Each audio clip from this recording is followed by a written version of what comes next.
of Familia 52, or a phrase, we are only human, we are only human. Or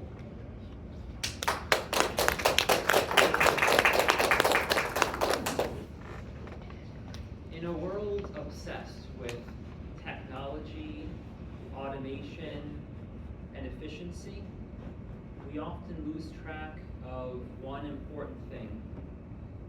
We are only human. Okay, listen. Oh my God. That introductory was written by ChatGPT. That's why it sounded so awful! I had such a hard time trying to memorize it. Fellow Toastmasters, honored guest, and contest chair, I have a love-hate relationship when it comes to artificial intelligence. And I want to tell you why, but it starts with one question. How many of you spend a lot of money on something and you never use it? And ladies, I'm not talking about your husband. I bought a Santa suit for $100. It's such a beautiful Santa suit. It's red, it has the round glasses, and the fancy hat. I love this thing. But the problem is nobody wants to see Santa unless it's the holidays. But I got lucky.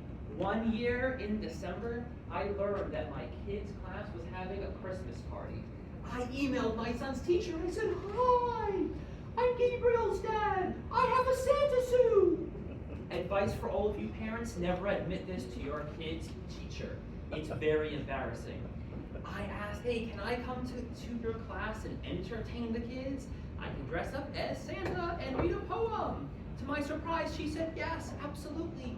I was so excited. I decided I was going to read a poem that sounds like "'Twas the Night Before Christmas," but it was going to be about the kids in her class.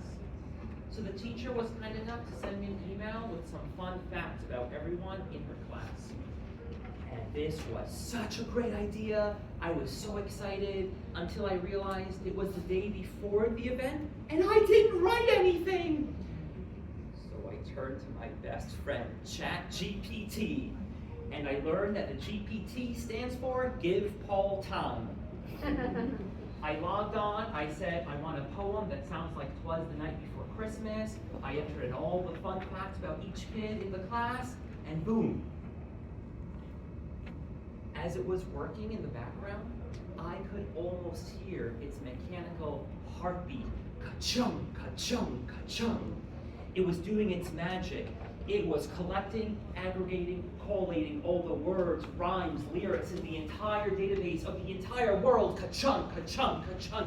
I could hear it working and processing. Ka-chung, ka-chung, ka-chung. What ChatGPT produced, it was nothing short of a miracle. This was perfect. Except it wasn't. There was something not quite right. When my kids were babies, I used to look into those robotic crib rockers. As I was watching the videos of those things at work, I could tell that they were doing exactly what they were instructed to do, but they didn't know why. They were probably doing their job just fine, but it was lacking that warmth and that love that only a mother or a father can provide. And this is exactly how I felt about this poem. When I picked up my son from school that evening and I was driving home, I was talking to him about this. I gave him just one example. I said, "Hey son, there's a girl in your class, her name is Allison. She likes Olivia Rodrigo and she likes the color pink. I can't quite find a good way to make that rhyme." And my son told me, "You know, I saw Allison in class the other day. She was wearing a pink dress with pictures of flamingos on it. Why not rhyme Olivia Rodrigo with pink flamingo?" I said, "Son, that's so smart." When we went home that evening, we were writing different words down on paper. We had paper, we had pencil, we were crossing stuff off. I was laughing with my son, I was learning more about him. I learned so much about him. I learned that he's quite clever. I guess the apple doesn't fall far from the tree. We were learning together and learning more about each other. We were creating a magic that artificial intelligence just can't replicate.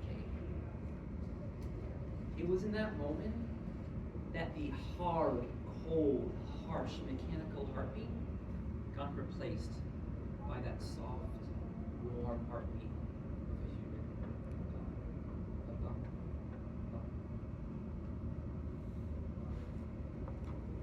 human. Is it possible that in our quest for perfection, we're losing track of the real advantage that we have as human beings? Our ability to create, connect, and bring out the best in each other? Maybe the next time you feel compelled to reach out to that new piece of technology, take a step back and remind yourself that sometimes all you need is heart and the willingness to accept that you are beautifully, imperfectly human. Fellow Toastmasters, we are only human, and sometimes that is the best gift that we have to offer. Back to you, contest chair.